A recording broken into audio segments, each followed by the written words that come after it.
Méditation de la communauté des disciples du Christ vivant en ce samedi de la 5e semaine de Pâques, année liturgique A. Évangile de Jésus-Christ selon Saint Jean, au chapitre 15, les versets 18 à 21. En ce temps-là, Jésus disait à ses disciples, « Si le monde a de la haine contre vous, sachez qu'il en a eu d'abord contre moi. Si vous apparteniez au monde, le monde aimerait ce qui est à lui. Mais vous n'appartenez pas au monde, puisque je vous ai choisi en vous prenant dans le monde. Voilà pourquoi le monde a de la haine contre vous. Rappelez-vous la parole que je vous ai dite. Un serviteur n'est pas plus grand que son maître. Si l'on m'a persécuté, on vous persécutera vous aussi. Si l'on a gardé ma parole, on gardera aussi la vôtre. Les gens vous traiteront ainsi à cause de mon nom, parce qu'ils ne connaissent pas celui qui m'a envoyé. »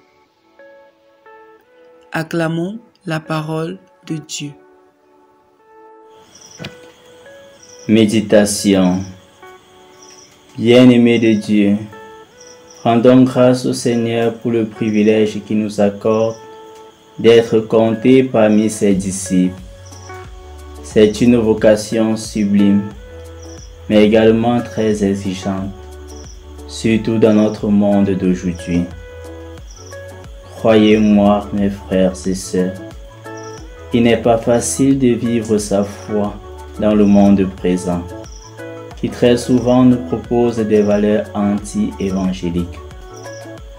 Mais, comme nous le savons, les chrétiens, gardant à l'esprit qu'ils sont dans le monde, mais pas du monde, doivent ramer à contre-courant des valeurs peu évangéliques qui sont aujourd'hui véhiculées dans notre société. Ni les chrétiens, ni l'Église ne peuvent suivre les tendances ou les critères du monde. Le seul et unique critère pour nous doit être le Christ. Le chrétien doit ainsi rester fidèle au Christ et à son message.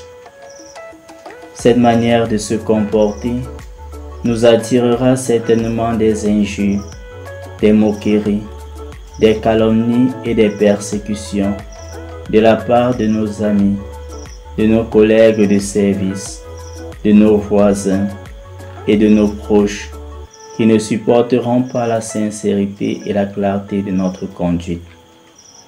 C'est ce qui explique cette mise en garde de Jésus. Le serviteur n'est pas au-dessus de son maître. S'ils m'ont persécuté, ils vous persécuteront aussi. En effet, le sort des disciples en ce monde ne sera pas différent de celui du Christ. Comme lui, ils seront haïs et persécutés par les hommes. Pour celui qui a choisi le Christendom, la persécution est inévitable.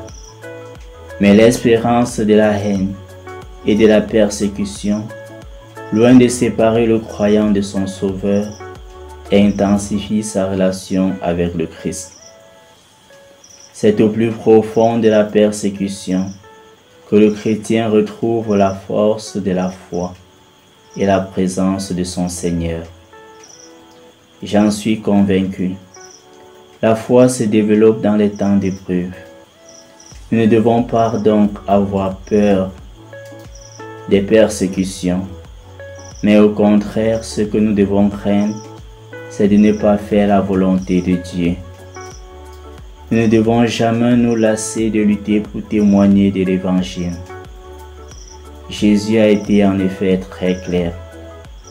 Le suivre, c'est aussi partager son sort, être rejeté et même détesté par le monde, parce que nos valeurs sont différentes de celles du monde. Cela ne rend nullement plus légère la souffrance que de nous sentir différents et marginalisés. Mais cela nous aide à donner un sens à cette souffrance, en nous efforçant de rester fidèles à notre vocation de disciples de Jésus.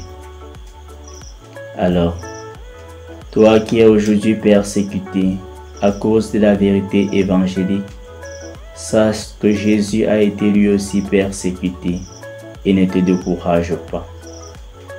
Mais si tout le monde est à l'aise avec toi, pose-toi la question: est-ce que je suis un authentique disciple de Jésus ou est-ce que ma vie épouse totalement les valeurs du monde?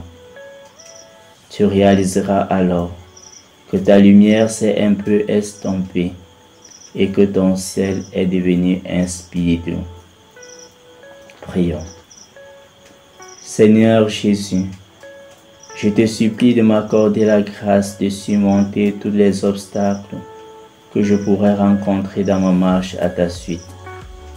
Je t'offre toutes les contrariétés qui entravent ma vie de foi et je te demande la grâce du courage pour vivre et témoigner mon attachement à toi et à ton Église malgré les persécutions de ce monde.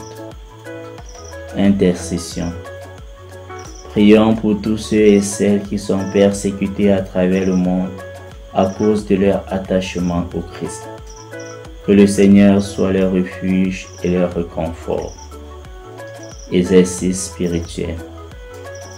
Un serviteur n'est pas plus grand que son maître. Prendre le temps au cours de cette journée pour méditer sur ces mots, en réfléchissant à la complexité de ma vie et aux défis qui me sont lancés dans le monde d'aujourd'hui.